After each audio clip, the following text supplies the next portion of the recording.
জলকে যে পাত্রেই রাখা হয় জল সেই পাত্রেরই আকার ধারণ করে। আর এই কথাটা শুধুমাত্র মেয়েদের ক্ষেত্রেই যায়।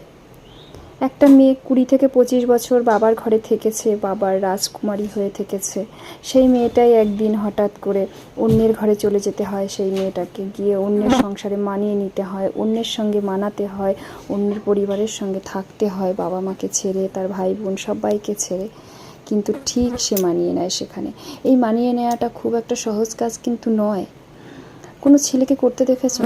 কোনো ছেলের পক্ষে এত কঠিন কাজ করা সম্ভব নয়, তাই সে হয়তো করতে পারেনি।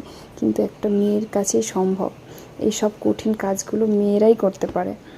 বললাম না, মেয়েদের জীবন ঠিক জলের মতোই হয়। জলকে তুমি যে পাত্রেই রাখো, গ্লাসে রাখো তো গ্লাসের আকৃতি নেয়, তুমি বাটিতে রাখো তো বাটির আকৃতি নেয়, বোতলে রাখো তো বোতলের আকৃতি নেয়। মেয়েদেরও তাই। মেয়েদেরকে তুমি যেখানে রাখবে সে সেখানের আকৃতিতেই